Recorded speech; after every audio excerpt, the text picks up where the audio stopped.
That should be the up position switch. So this low one, yes.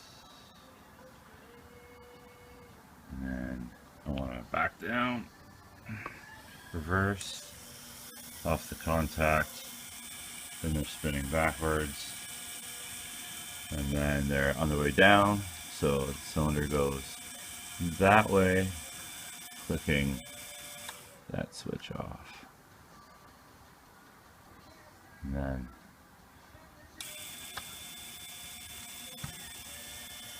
that's just off.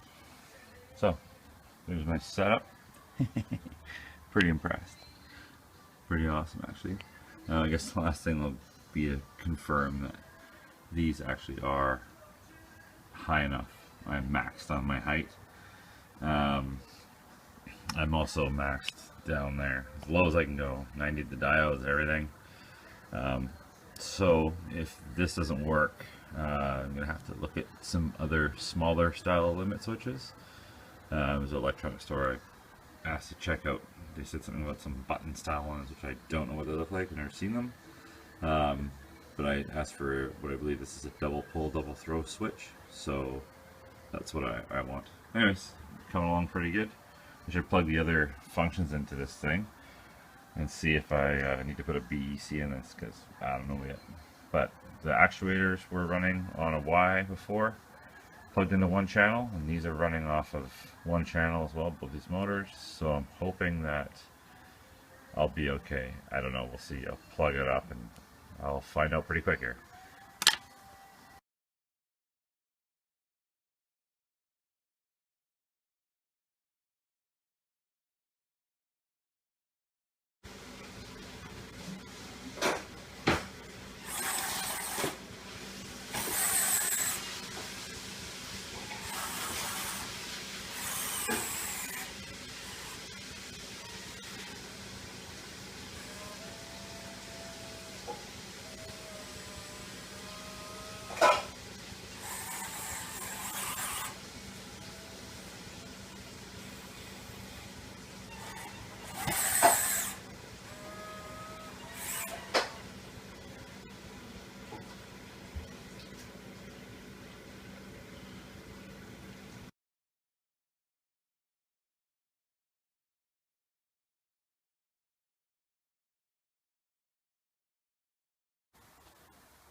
This will be my last trial of a different style of running this thing. So this is a BEC in here, right down there, that blue guy, with the ESC right here. This is out of my 906 loader. It's running a LiPo battery, 7.4 volt, just 800 milliamps. All I had laying around. That's I got the GST on it. It's made a huge difference in the boom motors. Again, just to show the difference between this and the last video.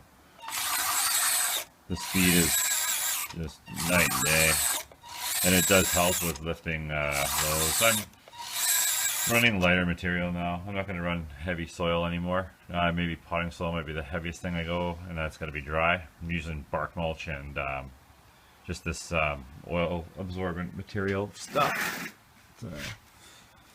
This stuff right here. That'll be good for these models. I am going to still change this to probably a 200 RPM motor, just to see if I can get a little bit more torque, just to help out balance that lift torque ratio. It's pretty fast. I love it. It's totally sweet, but it could be a little slower, and that would give me a benefit of more torque. I would be kind of curious to see what a 100 RPM motor looks like on it, just with this thread style. I'm not sure if it would be practical in speed or not, but I'm pretty sure now, convinced that the way I'm going to go is this setup right here.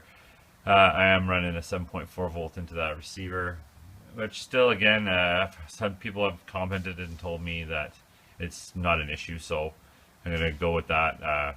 And the ESC is not getting hot, so that's a positive. I pulled the red wire out of it as well, which I find odd because last time I did one of these builds, I pulled the red wire out and it didn't work. I don't know what I did there. I pulled the wire out and it didn't work, so I'm not sure. That's weird, but anyways, it's working now, so that's good. So I think what I'm doing next is just put a Traxxas battery end on this puppy, and then I can run the 4,000 milliamp hour 7.4 volt in this thing and have a nice decent bit of playtime. It doesn't really actually add any weight, but I think I put some blocks of chunks of lead down in the front there, like I already got one in. So yeah, pretty sweet. Other thing I have to do too, I noticed, unfortunately now after I put it all back together, this is actually sitting just a tad lower than the other one. So I'm going to have to raise it up, which means I'm going to have to probably redo this whole side piece here, drill the hole just a little bit higher up. It's probably going to go 4 mils up, so yeah, it's going to make a difference, I think, too. It seems like sometimes if I go all the way down, I might grab it just a little tiny bit, and I don't want that. So that's going to come up, and then as soon as that's done, bigger battery, it'll all be back together, and this one will finally be finished. Yeah, just like I said, I put it through a big long track. I've been doing loops on my play area there, loops and lifting buckets up and down, and just trying to make that ESC get hot, and it's just not. So that's excellent. I'm really happy with that. Needed a BEC after all. Again, thanks everybody for everyone who helped me out to try and figure this out. I appreciate it.